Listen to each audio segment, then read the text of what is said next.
আচ্ছা, এবার কথা হলো যেটা যে আমাদের এই চ্যাপ্টারে মেইনলি যেটা পড়তে হবে সেটা হচ্ছে আর, সি আর এল, এই তিনটা জিনিসকে আমরা পড়বো। আর কি আর পড়েছো, কোথায় পড়েছো? ওহম চ্যাপ্টারে। আর কি তাহলে? রোধ। সিটা পড়েছো ধারকত্ব। এলটা আমি পড়িয়েছি, এলটা কি? আবেশ, ইন্ডাকট্যান্স, তাই তো? তাহলে আরটা হচ্ছে রেজিস্ট্যান্স, সিটা কি?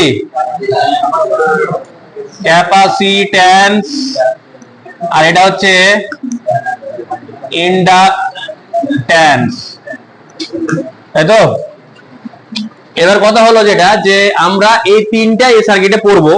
এবার আমরা প্রথমে যেটা শিখবো আর কি, আর এর ক্যারেক্টার আলাদা করে জেনে নেবো, সি এর ক্যারেক্টার আলাদা করে জানবো, এল এর আলাদা করে জানবো, হয়েছে? সবার আলাদা আলাদা ক্যারেক্টার জানবো। এবার করবো কি, এল আর আর কে একসাথে লাগাবো একবার, সি আর এল কে একসাথে লাগাবো একবার, সি আর আর কে একবার হচ্ছে এল আর সি কে একসাথে লাগাবো, এরকম করে লাগাবো। তারপর আবার করবো কি, তিনটাকে একসাথে লাগিয়ে দেবো। তার মানে যদি আমি একটার প্রত্যেকের ক্যারেক্টার আলাদাভাবে জেনে নিই, তাহলে কি করে দুটো বা তিনটাকে একসাথে লাগালে কি ঘটনা ঘটবে সেটা আমরা ব্যাখ্যা করতে পারবো, তাই না? তাহলে প্রথমে আমরা কার ক্যারেক্টার গুলো জানবো? আর, তারপরে এল, তারপরে সি, বা একটু আলাদা উল্টা পাল্টা হলেও হতে পারে। তাহলে আমি যেভাবে এভাবে লিখেছি ওইভাবে শিখাচ্ছি আর কি। প্রথমে কার শিখবো? আর, তারপরে সি, তারপরে এল। আচ্ছা, তাহলে প্রথম কার শিখছি তাহলে? আর এর। লিখো pure resistive circuit, pure resistive circuit, pure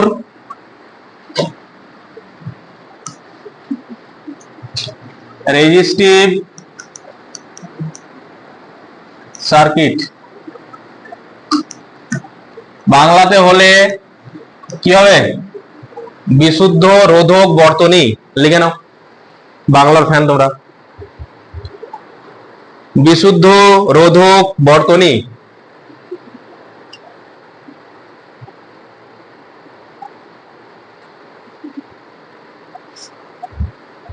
হয়েছে? রোদের থোবরা দেখতে কেমন হয়? এটা, তাই তো? আচ্ছা, এখানে আমরা কি পড়ছি, এসি না ডিসি? এসি। ডিসি কে কি করে বোঝানো হয়? একটা বড় ঠ্যাং, একটা ছোট ঠ্যাং, এটা হলো ডিসি কে বোঝানোর জন্য। হয়েছে? যদি এসি হয় তার মানে কি ওর প্রবাহ কি স্থির থাকবে না সময়ের সঙ্গে পরিবর্তন হবে? পরিবর্তন হবে। এর এটার উৎস বোঝানোর জন্য এরকম করে বোঝানো হয়, এরকম করে গোল করে এর করে একটা ঢেউ দিয়ে দেখানো হয়। এটা মনে হচ্ছে কোন সোর্স? এসি। আর ওটা মানে কোন সোর্স? ডিসি। এখানে একটা রোধ আছে যার মান হচ্ছে আর। এখানে যে বিভব প্রভেদ এর মধ্যে দিয়ে যাচ্ছে তার ইকুয়েশন হচ্ছে V is equal to V zero sine omega t. এখানে প্লাস মাইনাস থিটা থাকতে পারে, আমাদের ক্যালকুলেশনের সুবিধার্থে আমরা এর ক্যারেক্টার জানতে চাইছি, ঠিক আছে? তো দেখি কি ক্যারেক্টার দেখাচ্ছে আর কি। তাহলে এখানে আমরা ধরলাম এর ভি এর ইকুয়েশন এটা। যদি আই এরটা বের করে নিতে পারি তাহলেই আমাদের হয়ে যাবে এর ক্যারেক্টার জানা। হয়েছে? এবার আই এর ইকুয়েশন আমরা ওহম চাচা আমাদের কি বলেছে? আই ইজ ইকুয়াল টু কত? V by R. তো কোনো ঝামেলাই নাই। ভি, ভি এর মান কত? V zero sine omega t by কত? আর। হয়েছে? তাহলে ভি জিরো বাই আর কে আমরা কি লেখা উচিত? আমাদের আই জিরো লেখা উচিত। তাহলে আই জিরো সাইন ওমেগা টি, এটা হচ্ছে 1 নম্বর ইকুয়েশন, এটা হলো 2 নম্বর ইকুয়েশন। এবার আমাকে বলো 1 আর 2 নম্বর ইকুয়েশন থেকে কি দেখতে পাচ্ছ? তাদের মধ্যে দশা পার্থক্য আছে না নাই? এই দুটোর মধ্যে কোনো দশা পার্থক্য আছে? আছে না নাই? নেই। তাহলে থিটা, থিটা কি ছিল? দশা পার্থক্য কত? তাহলে থিটার ভ্যালু কত? 0 ডিগ্রি। থিটার ভ্যালু যদি 0 ডিগ্রি হয় তাহলে ক্ষমতা গুলো কারেক্ট হয়। cos থিটা এর মান তাহলে কত? 1। তাহলে পিওর রেজিস্টিভ সার্কিটের বৈশিষ্ট্য কি? কোনো দশা পার্থক্য থাকবে না। পাওয়ার ক্ষমতা গুলোকের মান কত হবে? 1, মানে সবচেয়ে বেশি হবে। তখন ক্ষমতা ব্যয় কত হবে?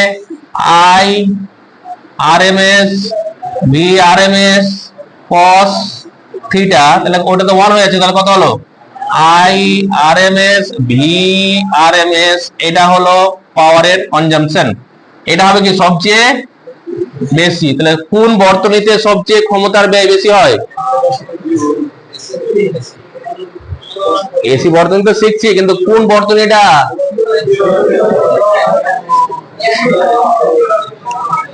তাহলে পিওর রোধক বর্তনীতে ক্ষমতার ব্যয় সব থেকে বেশি হবে। তাহলে কোনো বর্তনীতে যদি শুধুমাত্র রোধ লাগানো থাকে তাহলে ওই বর্তনীতে ক্ষমতার ব্যয় সবচেয়ে বেশি হবে, লাইনের বিল বেশি আসবে। টাকা ভরো, তাহলে লাইনের বিল দাও, হলো। তাহলে কার ইয়ে শেখা হলো, ধর্ম শেখা হলো? পিওর রেজিস্টিভের হয়েছে।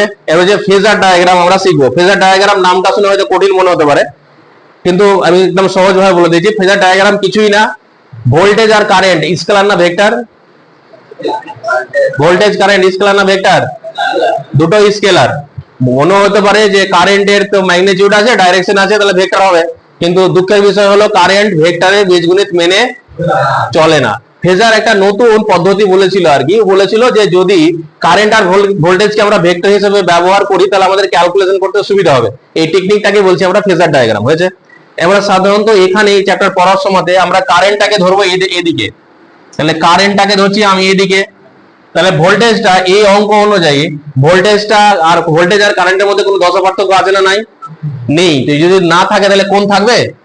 কোণের ভ্যালু 0। তাহলে ভোল্টেজটাকে আমরা এই লাইনে দেখাবো আর কি। তো তোমাদের বোঝার সুবিধার্থে তোমরা যেহেতু পণ্ডিত বলে তোমাদের জন্য আমি এটাকে দেখালাম, কারেন্ট আর ভোল্টেজটাকে আমি হোয়াইট কালি দিয়ে দেখাচ্ছি। তাহলে এটা হচ্ছে কি? বাহ, খুব ভালো, খুব সুন্দর। এটা হচ্ছে কি? ভোল্টেজ। এটা হচ্ছে কার ডায়াগ্রাম? Phasor diagram. কার এটা? কোন বর্তনীর? For pure resistive circuit, pure resistive circuit. আচ্ছা, এটা সি দিয়ে চালিয়ে দিলাম, যাও। তাহলে এটা হচ্ছে ফেজার ডায়াগ্রাম পিওর রেজিস্টিভ সার্কিটের জন্য, হয়েছে। এতটুকু আমাদের মনে রাখতে হবে। এই যে এখানে যে কটা পয়েন্ট লেখা আছে সেটা যেন ঠোঁটের আগালে থাকে, একদম ঝরঝর করে বেরোয়, তাহলে অঙ্ক করতে পারবে, হয়েছে। ওটা বন্ধ করো একটুকু। তাহলে পিওর কি পড়া হলো আমাদের? পিওর রেজিস্টিভ হলো। এরপরে কি পড়বো? কি লিখেছিলাম? সি, তাই তো? তাহলে লিখো pure capacitive circuit, pure capacitive circuit. তাহলে ক্যাপাসিটিভ থাকলে কে থাকবে? কে থাকবে? দেখা যাচ্ছে না? ও, দেখা যাচ্ছে না। এবার তাহলে পিওর ক্যাপাসিটিভ সার্কিট কে থাকবে বলো সার্কিটের মধ্যে? ধারক। ধারক দেখতে কেমন হয়? দুটো ঠ্যাং সমান, তাহলে এটা হলো ধারক, হয়েছে। তাহলে কোন সোর্স থাকবে, এসি না ডিসি? এসি। এসি সোর্স কেমন করে দেখায়? এই হলো আমাদের পিওর ক্যাপাসিটিভ সার্কিট, হয়েছে। এখানে ভি এর ইকুয়েশন কি লিখবো? আগের মতোই, V0 খুবই সোজা, সাইন ওমেগা টি। এটা হলো 1 নম্বর ইকুয়েশন। এখান থেকে আমরা কার ইকুয়েশন বের করবো? আই এর ইকুয়েশন বের করলে হয়ে গেল, অঙ্ক শেষ, হয়েছে। এবার আই বের করতে হবে, কিন্তু ক্যাপাসিটরের ক্ষেত্রে ভি আর আই এর সাথে সরাসরি কোনো সম্পর্ক আছে? নেই। কার সাথে সম্পর্ক আছে? আমরা জানি Q is equal to C আর ভি এর মধ্যে কিছু ছিল, সি ইন্টু ভি। তাহলে সি ইন্টু ভি, ভি মানে কত? এটা। তাহলে V0 সাইন ওমেগা টি, ঠিক আছে। আচ্ছা, এবার আমরা চাইছি কার ভ্যালু বের করতে? আই এর ভ্যালু বের করতে। তাহলে আই যদি বের করতে হয় তাহলে এটাকে আমরা ডিকিউ ডিটি করতে পারি, তাই না? ডিকিউ ডিটি যদি করি তাহলে দুটো তো ধ্রুবক, ম্যাচ আর আই যেরকম আছে সেরকম বসে যাবে। সাইনের ডিফারেন্সিয়েশন কত হয়? কস। তাহলে হচ্ছে কস ওমেগা টি, যেহেতু একটা ওমেগা আছে তাহলে একটা ওমেগা সামনে চলে আসবে, তো ওটা কোথায় লিখি? জায়গা না যে, আচ্ছা এখানে লিখে দিই ছোট্ট করে, হয়েছে। আচ্ছা, এবার তাহলে আমরা আই ইকুয়ালস টু কত পেয়ে যাচ্ছি? আই ইকুয়ালস টু, দেখো এটাকে V0 বাই, এটাকে আমরা এভাবে লিখছি, একটা কারণ আছে, পরে শিখছি আমরা। এটাকে এটা লেখা যাবে কিনা? যাবে তো? আচ্ছা, ইনটু কস ওমেগা টি, ঠিক আছে এত অবধি? আচ্ছা, এবার কথা হলো এখানে I is equal to actually I0 cos omega t হওয়া উচিত। তাহলে আমাদের কি করতে হবে? তুলনা করতে সুবিধা হবে। তো আমরা এখানে কি করছি, আমাদের হাতে যেহেতু পেন আছে ধরে নিচ্ছি, পরে সেটাকে নিয়ে আমরা আলোচনা করছি, আগে এটা ধরে নিচ্ছি। তাহলে I is equal to I0 cos omega t. ঠিক আছে, ঠিক আছে।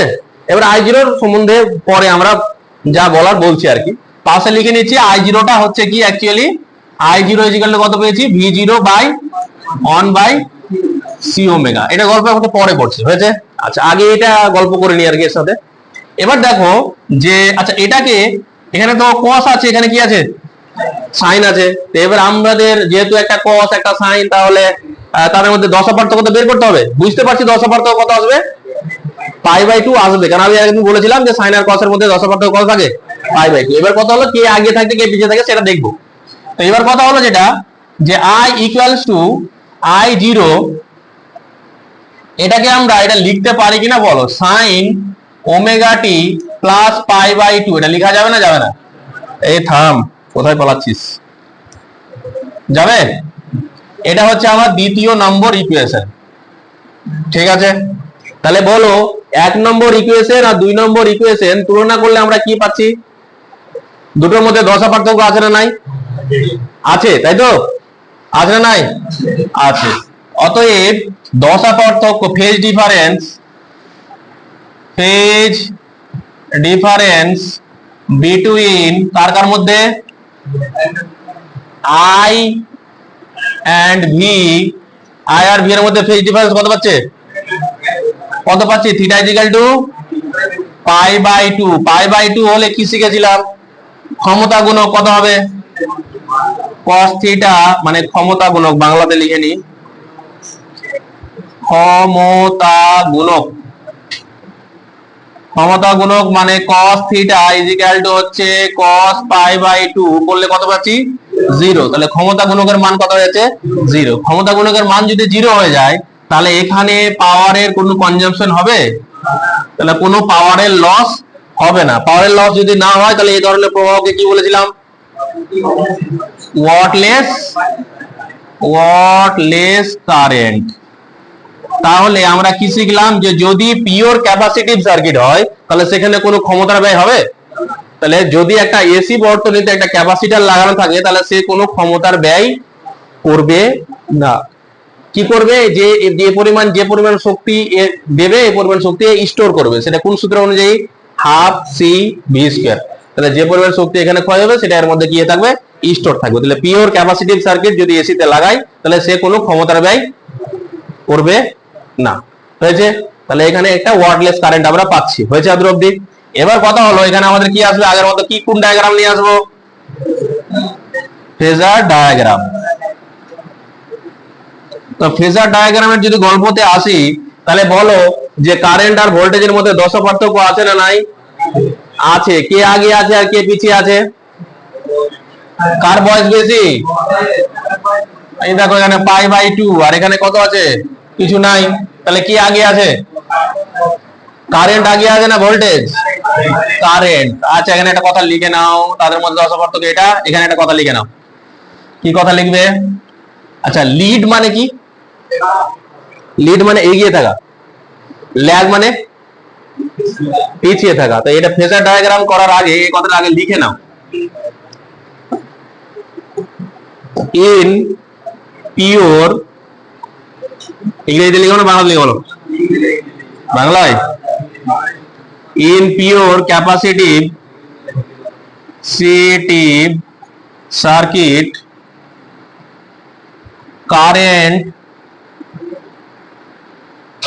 lead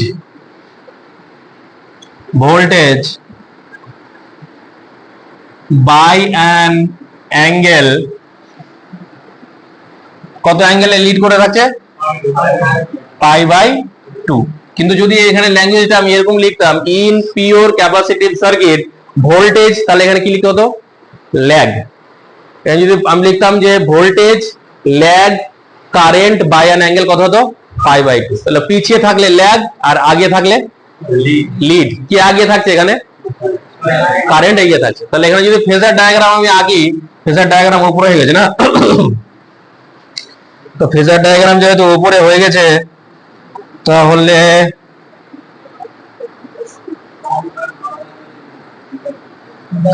সিলেক্ট করার অপশন কই, সব কেমন উল্টা পাল্টা হয়ে গেল রে। সিলেক্ট করা যাবে না। দাঁড়াও দাঁড়াও দাঁড়াও দাঁড়াও দাঁড়াও। হ্যাঁ চলো এটাকে করো নাও। না ডিলিট করবো না, কপি করব দিয়ে পেস্ট করব। ওই পেস্ট।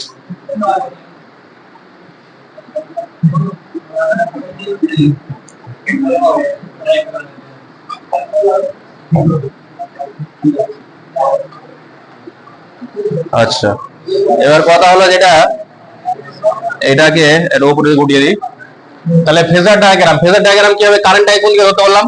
সবসময় এদিকে। তাহলে এদিকে ধরে নিচ্ছি কারেন্ট। তাহলে এটা হচ্ছে আমাদের কারেন্ট আই। তাহলে ভোল্টেজটা আগিয়ে থাকবে না পিছিয়ে থাকবে? কারেন্ট থেকে ভোল্টেজটা পিছিয়ে থাকবে। তো পিছিয়ে থাকলে লাইনটা নিচের দিকে আসবে না উপরের দিকে? নিচের দিকে। তাহলে এদিকে হবে ভোল্টেজ। এটা হচ্ছে যেহেতু ক্যাপাসিটরের, ওই জন্য এটাকে ভিসি দিয়ে লিখছি। হলো? তো এটা হচ্ছে কত ডিগ্রি অ্যাঙ্গেলে? 90 ডিগ্রি। এটা ফেজারের গল্প শেষ। এটা হলো গল্প। এখানে আরেকটা গল্প বাকি আছে, সেই গল্পটা একটু পরে করবো আমরা। সেই গল্পটা আছে, এটার সাথে গল্প করা হয়নি। এই যে দেখো এই অবধি ছেড়ে দিয়েছি না, এটার সাথে গল্প করবো। তো আগে এইটুকু টুকলি করে নাও, তারপর ওটার সাথে গল্প করছি। এটা টুকলি করে নাও। দাঁড়াও এটাকে ছোট করে দিই নাকি? ফেজারটা আরেকটু ছোট করলে এটাই ধরে যাবে এখানে। হ্যাঁ এটা টুকলি করে নাও, এটা করো। এবার তাহলে আমাদের বাকি আছে এইটুকু, তাই তো? এইটুকু জানতে আমাদের বাকি আছে, তাই তো? আমরা তো এই জায়গাটাতে, এই যে কোথায় গেল, এই জায়গাটাতে আমরা I0 লিখে নিয়েছিলাম, তাই না? এবার ওই গল্পটুকু আমরা করব, তাহলে এটা আমাদের শেষ হয়ে যাবে। তাহলে এবার কথা দেখো, এখান থেকে এখানে আমি করে দিচ্ছি। দেখো I0 ইকুয়ালস টু কত? V0 by 1 by C omega, তাই তো? এবার একটু ভালো করে অবজার্ভ করো, এটা হচ্ছে ভি। তাহলে নিচেরটা এইটুকু রোধের মতো কাজ করছে না? তো তাহলে তো আমি আই পাচ্ছি। কিন্তু ব্যাপার হলো কি, রোধের যদি আমি এটাকে বলে দিই, রোধ বলে দিই, তাহলে কেমন একটা হবে? এই কারণের জন্য যে রোধের মান কিন্তু কম্পাঙ্কের উপর নির্ভর করে কি? কিন্তু এমন ধরনের একটা নতুন ধরনের একটা রোধ, যার কিনা মান কম্পাঙ্কের উপর নির্ভর করছে। করছে না? করছে না? করছে। ওই জন্য এটাকে একটা নতুন নাম দেওয়া হচ্ছে। এটাকে আমরা V0 বাই এক্স চিহ্ন দিয়ে আমরা লিখা হয় এটাকে এক্স। যেহেতু এটা কার জন্য? ক্যাপাসিটার না ইন্ডাক্টর না আর? ক্যাপাসিটার। তাহলে এটাকে আমরা এক্সসি দিয়ে লিখবো। তাহলে এখান থেকে কি বুঝতে পারলাম? যে এক্সসি এটা সমান কত? 1 বাই সি ওমেগা, তাই না? আচ্ছা এবার এই যে 1 বাই সি ওমেগা পেলাম, এটাকে কি বলা উচিত? রেজিস্ট্যান্স তো বলা যাবে না। বলা যাবে? রেজিস্ট্যান্স বলা যাবে না। রেজিস্ট্যান্স বললে কি হয়ে যাবে? রেজিস্ট্যান্স হচ্ছে এমন একটা কোয়ান্টিটি যা কিনা কম্পাঙ্কের উপর নির্ভর করে না, কিন্তু এর কিন্তু কম্পাঙ্কের উপর নির্ভর করছে, মানে উৎসের কম্পাঙ্কের উপর এর ভ্যালু নির্ভর করবে বলে এর নাম আমরা বলি, যেহেতু ক্যাপাসিটার ওই জন্য ক্যাপাসিটিভ। রেজিস্ট্যান্স হতো, রেজিস্ট্যান্স নাম না দিয়ে এটার নাম বলা হয় রিঅ্যাক্ট্যান্স। কি বললাম? রিঅ্যাক্ট্যান্স। বাংলাতে বললে এটাকে বলবো ধারকীয় প্রতিঘাত। হয়েছে?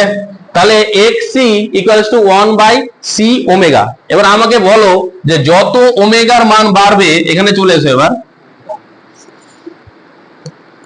ওমেগা যত বাড়বে এক্সসি এর মান তত কমবে, তাই তো? তাহলে আমি যদি বলি যে for high high frequency AC, যদি ফ্রিকোয়েন্সি হাই ফ্রিকোয়েন্সি এসি হয়, তার মানে ওমেগার মান কি অনেক বেশি হবে। তাহলে এর ভ্যালু কত হবে? এক্স এর ভ্যালু কত হবে? অনেক কম হবে। তাহলে যদি কম ভ্যালু হয়, তাহলে কারেন্টটা যেতে পারবে না? পারবে না? বাধা কম তো, তাহলে কারেন্টটা কি করবে? যেতে পারবে। তার মানে আমি যদি বলতে চাই যে এটা যদি ক্যাপাসিটর হয়, এখান থেকে যদি হাই ফ্রিকোয়েন্সির এসি আমি এখানে পাঠাই, তাহলে এটা এখান দিয়ে কি হয়ে যাবে? পার হয়ে চলে যেতে পারবে। ঠিক আছে? কিন্তু হলো কি, কিন্তু হলো 2 নম্বর পয়েন্ট, কিন্তু এটা হচ্ছে যে যদি ফর পিওর ডিসি, অর্থাৎ ওমেগার ভ্যালু কত হলো 0, পিওর ডিসি মানে এখানে এটা ধরো ফ্ল্যাকচুয়েট করছে না, ওমেগার ভ্যালু কত 0, তো ওমেগার ভ্যালু যদি 0 হয়ে যায় তাহলে এক্সি এর ভ্যালু কত হবে, অসংখ্য বা ইনফাইনাইট। যদি ইনফাইনাইট হয়ে যায় তাহলে কারেন্ট যেতে পারবে, রোধ যদি অনেক বেশি হয় কারেন্ট যাবে। তার মানে যদি আমি বলি যে এখানে হচ্ছে একটা ক্যাপাসিটার, এখান থেকে যেটা যাচ্ছে সেটা হচ্ছে ডিসি কারেন্ট, তাহলে এখান থেকে কোনো কারেন্ট যাবে, এখানে কারেন্টের ভ্যালু আই ডিসি এর ভ্যালু কত হয়ে যাবে 0 হয়েছে। এবার দেখো এখানে আরেকটা পয়েন্ট শিখে নাও, যখন বলছি আমি, ধরো আমি করলাম কি এখানে একটা ক্যাপাসিটরকে বসালাম, ঠিক আছে, এখান দিয়ে যাচ্ছে দুই ধরনের কারেন্ট, এসি আর ডিসি, দুটো এর সাথে মিক্স অবস্থায় যাচ্ছে কারেন্ট, দুটো এসিও যাচ্ছে ডিসিও যাচ্ছে, মানে এসিও আছে এখানে আর ডিসিও ধরো আছে, দুটো মিক্স হয়ে আছে। যখন এখান থেকে এখানে যাবে কে পার হতে পারবে, এসিটা চলে যাবে, আর ডিসি, তাহলে AC does not equals to 0 but DC equals to কত হবে। তার মানে এ কার কাজ করছে, ফিল্টারের কাজ করছে, ছাঁকনি। তো যদি আমাকে ছাঁকতে হয় এসি আর ডিসি কে যদি ছাঁকতে হয়, আলাদা করতে হয়, তো সবচেয়ে ভালো উপায় কি, একটা ক্যাপাসিটর বসিয়ে দাও, এসিটাকে ছেঁকে পার করে দিবে, আর ডিসিটাকে কোথায় যাস খাড়া এখানে দাঁড়া, তাহলে ও কি করে ব্লক করে দিবে। তাহলে ক্যাপাসিটর ডিসি কে যেতে দেয় না, কাকে যেতে দেয়, এসি কে যেতে দেয়। তাহলে যেটুকু বললাম সেটুকু ভালো করে লিখে না, প্রত্যেকটা পয়েন্ট ইম্পর্টেন্ট, গুরুত্বপূর্ণ। এটা কার জন্য, এটা কার মতো কাজ করবে, এটা কার মতো ব্যবহার করা যাবে, ফিল্টার, ফিল্ট্রেশন বিটুইন কার কে কে, এসি এন্ড ডিসি, ওটা এখানে লিখে নেবে, যখন শেষে লিখবে তখন ওটা লিখে নেবে। তাহলে এখানে কি দেখতে পেলাম যে এসি কি হচ্ছে, পাস হতে পারছে না, পারছে না, এসি ক্যান পাস, আর এখানে ডিসি পারছে, এসি এখানে দেখলাম যে এসি পাস হতে পারছে, ডিসি কি পারছে না, পারছে না, ডিসি পার হতে পারছে না। তাহলে দ্বিতীয় যে জায়গাটা আছে যে ডিসি ক্যান নট পাস, আর এখানে এটা কি কাজের জন্য আমরা ইউজ করছি, filtration between AC and DC. তাহলে capacitor can be use as a filter to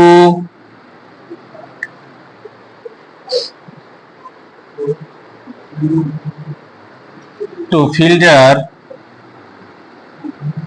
AC and DC, AC কে যেতে দেবে, DC কে যেতে দেবে। আচ্ছা এবার হচ্ছে আমাদের কি কি হলো, আমাদের আর হলো, সি হলো, কে বাকি আছে, এল এর ক্যারেক্টার জেনে নি, ভালো ক্যারেক্টার না খারাপ ক্যারেক্টার। তাহলে লিখো পিওর,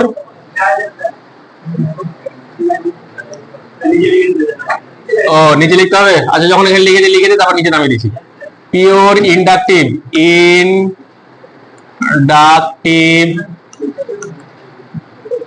সার্কিট,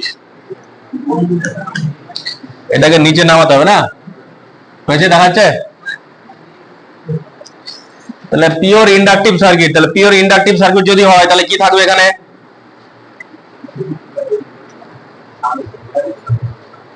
কি থাকবে এখানে, ছবিটা কেমন হবে, একটা ইন্ডাক্টর, ইন্ডাক্টর কেমন করে আগে, একটা ইন্ডাক্টর থাকবে, এটা কে থাকবে, এসি সোর্স থাকবে, এর ইন্ডাক্টর এটা। তাহলে ইকুয়েশন আগের মতো লিখবো, এর ইকুয়েশন কত হবে, ভি ইজ ইকুয়াল টু বলো, V0 sin ওমেগা টি, এটা হলো 1 নম্বর ইকুয়েশন হলো। আমাদের ধান্দা কি বের করা, আই বের করতে পারলে হয়ে যাবে, কিন্তু কথা হলো যে ভি এর সাথে আই এর সরাসরি রিলেশন আছে নেই, তাহলে কি সে সম্পর্ক দিয়ে করা যেতে পারে, আমরা জানি ই ইকুয়ালস টু ডি,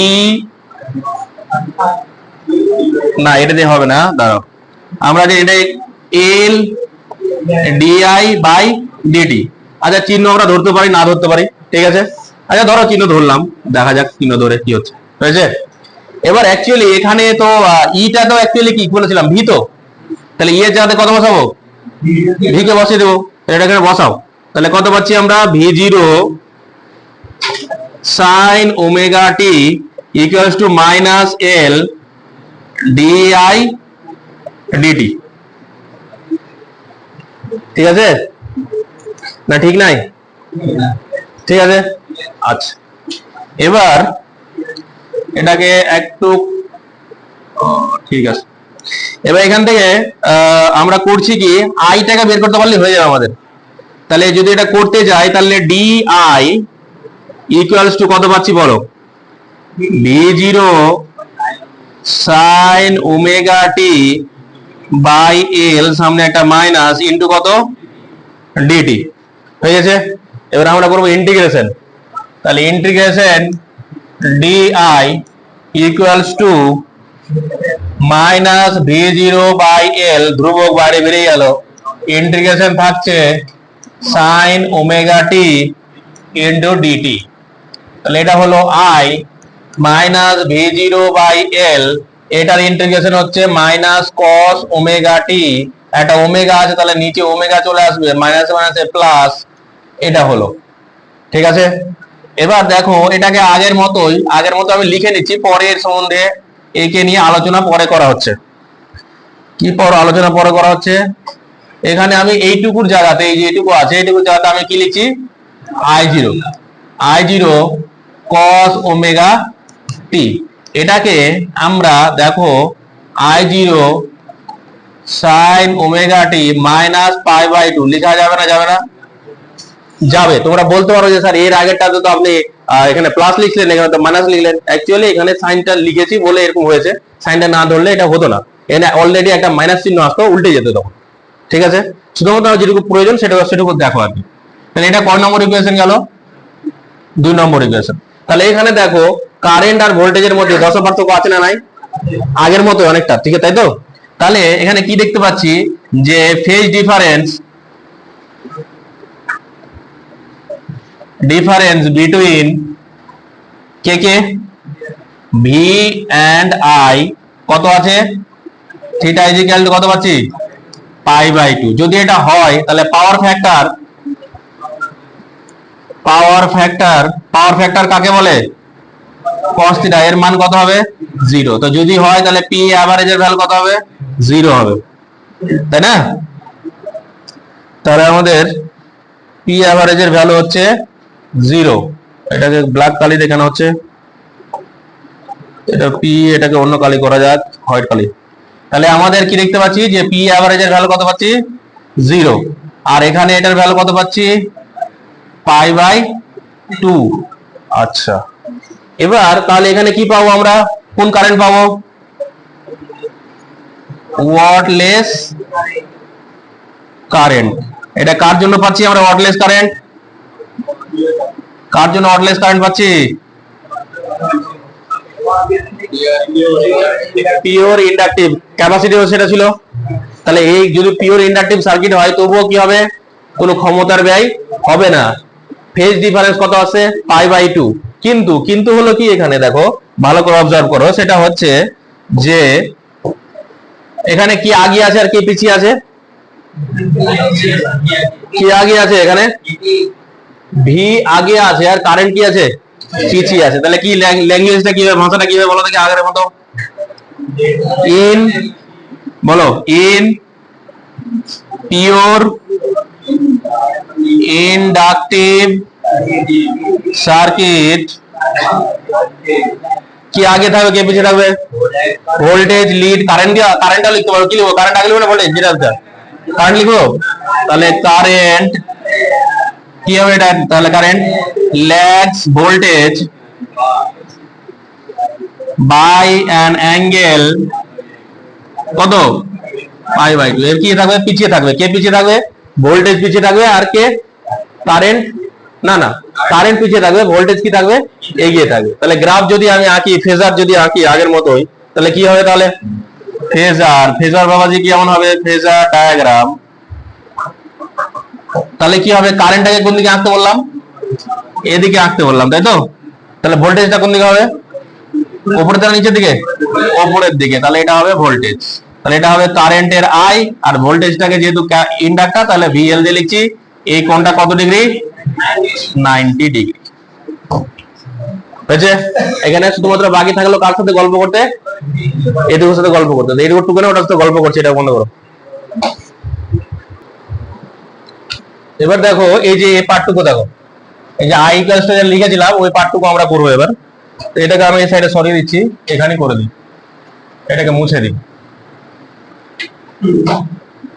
আচ্ছা দেখো, তাহলে দেখো আই ইকুয়ালস টু আমরা কি লিখেছিলাম? I equals to V0 by L into omega into cos omega t. তারপরে লাইনে আমি লিখেছিলাম এই জায়গাটাতে কত লিখেছিলাম? I0। তার মানে I0 ইকুয়াল টু লিখেছিলাম V0 by L into omega. তাই দেখো এইটুকু L ইন্টু ওমেগা আগের মতো যদি ভাবি, তাহলে এটা কার মতো কাজ করছে? রোধের মতো কাজ করছে। তাহলে এটাকে আগে যেহেতু লিখেছিলাম এক্স সি, তাহলে এখানে কি লেখা উচিত? এক্স এল, তাই তো? তাহলে এক্স এল ইকুয়ালস টু কত? L into omega. ওখানে কিন্তু ছিল 1/c ওমেগা, এখানে শুধুমাত্র সরাসরি এল ওমেগা। তাহলে এটাকে কি বলা উচিত? আগে ওটাকে কি বলছিলাম? Capacitive reactance. তাহলে এটাকে কি বলা উচিত? কি বলা উচিত? Inductive reactance. রিঅ্যাকট্যান্স হয়েছে। বাংলাতে বললে কি বলবো? ওটা বলেছিলাম ধারকীয় প্রতিঘাত, আর এটা কি বলবো? আবেশীয় প্রতিঘাত। এই তো বলতে পারছো, আবেশীয় প্রতিঘাত হয়েছে। এবার আগের মতো আগে যেগুলো কেসা কাহিনী করছিলাম, এখানে ওগুলো কেসা কাহিনী করতে হবে। প্রথম কথা হলো যেটা, এখানে দেখো যদি নোট দিয়ে লিখে দিচ্ছি আমি, যদি কি হয়, যদি ওমেগার ভ্যালু বাড়ে তাহলে এক্স এল এর ভ্যালু বাড়বে না কমবে? ওখানে কিন্তু বিপরীত সম্পর্ক ছিল, এখানে কি সম্পর্ক পাচ্ছি? সমানুপাতিক। তাহলে ফর এক নম্বর কেস, ফর পিওর ডিসি, যদি পিওর ডিসি গল্প করি তাহলে কি বলেছিলাম? ওমেগা সমান কত? 0। তাহলে ওমেগা 0 হলে এক্সএল কত হবে? 0 হবে। এক্সএল যদি 0 হয় তাহলে তাকে কোনো বাধা দেবে? বাধা দেবে না। তো যদি বাধা না দেয় তাহলে কারেন্ট যাবে না? যাবে না? যাবে। তার মানে কারেন্ট যদি যেতে পারে, কোন কারেন্ট যেতে পারবে? এসি না ডিসি? এসি না ডিসি? ডিসি। তার মানে কি বুঝতে পারলাম? In inductor, inductor in inductor DC can pass. DC যেতে পারবে না? পারবে না? ডিসি যেতে পারবে। তাহলে ফর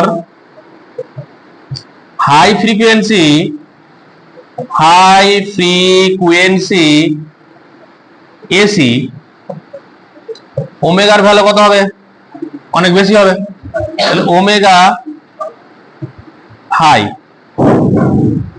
যদি ওমেগা হাই হয় তাহলে এক্স সি এর এক্স এল এর ভ্যালু কত হবে? তা যদি এক্স এল হাই হয় তাহলে কারেন্ট যেতে পারবে না? পারবে না? রোধ বেশি হলে কারেন্ট যেতে পারবে? তার মানে কি বুঝতে পারলাম? তাহলে in inductive circuit, in inductive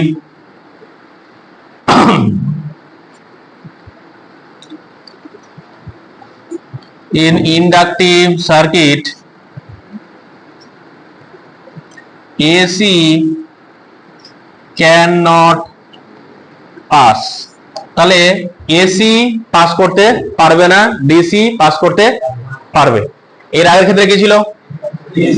এসিটা পাস করতে পারছিল, ডিসিটা পাস করতে পারছিল না। তাহলে এখানে যদি আমি আগের মতো করে ছবি আঁকতে চাই তাহলে ছবিগুলো এরকম হয়ে যাবে কিনা দেখো। এখানে হচ্ছে একটা ইন্ডাক্টর হয়েছে, এখান দিয়ে যাচ্ছে ডিসি, তাহলে এখানে যেতে পারবে না? পারবে না? পারবে, পার হয়ে চলে যাবে। যদি এর কথা বলি, এটা হচ্ছে ইন্ডাক্টর, এখান দিয়ে যাচ্ছিল এসি, তাহলে এখানে যেতে পারবে না? পারবে না? এখানে কোনো এ যাবে না। আর এখানে যদি আমি বলি যে মিক্সচার আছে, এখান দিয়ে ডিসিও যাচ্ছে আর এসিও যাচ্ছে, তাহলে এখানে কি হবে, কে পাস হতে পারবে? ডিসিটা পাস হবে আর এসিটা পাস হতে পারবে না। তাহলে এখানে বুঝতে পারছি যে ডিসি নট ইকুয়ালস টু 0 আর এসি ইকুয়ালস টু কত? এসি ইকুয়ালস টু কত? 0। ঠিক আছে, তাহলে এখানে এসি পাস হতে পারবে না, ডিসি পাস হতে পারবে। ওখানে এর আগে ক্যাপাসিটর কি ছিল? এসি পাস হতে পারছিল, ডিসি পাস হতে পারবে না। তাহলে যদি আমরা এরকম করি যে একদম কারেন্টকে খুব ভালো করে ছাঁকতে হবে, তাহলে ইন্ডাক্টর আর ক্যাপাসিটর দুটোকে বসিয়ে দেবো। এবার তাতে করে কি হবে, একজন এসি কে ছেঁকে ছেঁকে বাদ দেবে আর একজন ডিসি কে ছেঁকে বাদ দেবে। তাহলে কি হবে, যে যদি দুটোকে একসাথে বসিয়ে দিলে একদম খুব স্মুথ ডিসি কে আমরা পেতে পারি। ওই জন্য মোবাইলের চার্জার যদি ভাঙো, দুটোকেই পাবে, এই ক্যাপাসিটর কেও পাবে আর ইন্ডাক্টর কেও পাবে। ইন্ডাক্টর এরকম দেখে পেঁচানো একটা তার থাকে লাল কালারের, ওটাকেও দেখতে পাবে। তোমরা দুজনেই আছে, দুজন মিলে কাজ কি? দুজন মিলে ছাঁকছে কারেন্টকে, এসি আর ডিসি ফিল্ট্রেশন করছে এটাকে। কোনটাতে দুটি যাবে না? খুব ভালো কোশ্চেন, দাঁড়াও, বা খুব ভালো কোশ্চেন বলেছো। এখান দিয়ে ধরো এসি আর ডিসি দুজনে আসছে, ঠিক আছে। আমি করলাম কি, এখানে বসিয়ে দিলাম কাকে? ক্যাপাসিটরকে। ঠিক আছে, এখানে বসালাম কাকে? ইন্ডাক্টরকে। খুব ভালো কোশ্চেন করেছো। তাহলে এখান থেকে যাচ্ছে এসি আর কি আছে? ডিসি। এখানে যে আসলো এদিক দিয়ে এসি যেতে পারবে? এসি যাওয়ার তো পথ বন্ধ। এসিটা কি করবে, এখান দিয়ে এসিটা পালিয়ে যাবে, এই এসিটা এখান দিয়ে চলে যাবে। তাহলে বেঁচে থাকলো কত? ডিসি। এখানে ধরো কিছুটা এসি পার্ট ঢুকে আছে, তাহলে এসিটা যেতে দেবে? শুধুমাত্র ডিসি পার্টটাকে যেতে দেবে, এসিটাকে তো ওইখান দিয়ে ঠেলে এসিটা পাঠাবে। তার মানে কি, এর মধ্যে দিয়ে কি গেল? আর এটা কি করলাম, মোবাইলের পিনে লাগিয়ে দিলাম। কত ভোল্টের? 5 ভোল্ট। কোন না মোবাইল চার্জ কত করে চার্জ করবে? তাহলে বলে কি হবে, যে আমার ডিসি পার্টে শুধু যাবে, এসি পার্ট যাওয়ার কোনো চান্স নেই। তো এই জন্য এটাকে প্যারালাল লাগাও, এটাকে সিরিজে লাগিয়ে দেয়। খুব ভালো কোশ্চেন করেছে, হয়েছে? টুকলে টুকে নিতে পারো, ওটা বন্ধ করো। তাহলে এবার কথা হলো যেটা, এটা হচ্ছে আমাদের আর কোন আর?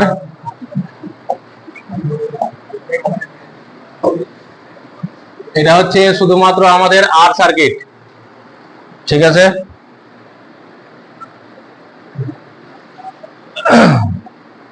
এটা হচ্ছে আমাদের পিওর আর। তারপরে কি করেছিলাম? সি। এটা হচ্ছে সি আর এটা হচ্ছে এল। এখানে বলো কি ঘটেছিল? V equals to V0 sine omega t, I equals to I0 sine omega t. এখানে কি ছিল? V equals to V0 sine omega t, I equals to I0 sine omega t plus pi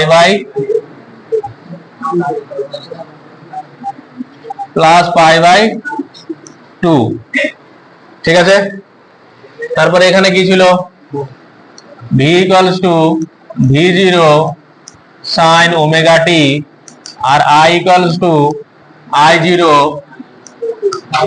sign omega t minus pi by two, ঠিক আছে। আচ্ছা, এখানে একটা কথা আমি বলে দিই, যেটা হলো যে ক্যাপাসিটারে কি আগে আছে আর এখানে উল্টো আছে, তো এটা একটা বলে দিচ্ছি উপায়, কেন এটা পরীক্ষাতে খুবই ভুল হয়। ক্যাপাসিটারের স্পেলিং এ কি আছে বলো দেখি? ক্যাপাসিটার কারেন্টের স্পেলিং এ কি আছে? তাহলে সিসি কমন আছে, তাহলে ক্যাপাসিটারে কারেন্টে গিয়ে থাকবে। ক্যাপাসিটারে কি আগে থাকবে? কারেন্ট। তাহলে বুঝতে পারো ওটাতে কি উল্টে থাকবে, এতে এগিয়ে থাকলে ওটা কি থাকবে? পিছিয়ে থাকবে। ওই জন্য দেখবে পরীক্ষাতে ভুল হবে না, এটাকে ভালো করে মনে হবে। ক্যাপাসিটারে কি আগে থাকবে? ক্যাপাসিটারে কারেন্ট এগিয়ে থাকবে। আচ্ছা, এবার কথা হলো এখানে থিটা সমান কত পেয়েছিলাম?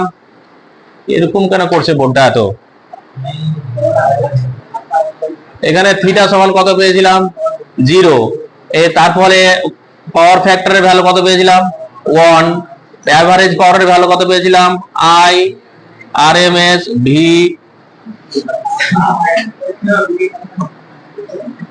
VRMS এটা পেয়েছিলাম। আচ্ছা, এখানে কত পেয়েছিলাম? Theta is equal to pi by 2। Power ফ্যাক্টরের ভ্যালু কত পেয়েছিলাম? cos theta is equal to 0, average power 0, এখানে পেয়েছিলাম ওয়াটলেস কারেন্ট, ওয়াটলেস কারেন্ট, তাই তো? এখানে কি পেয়েছিলাম?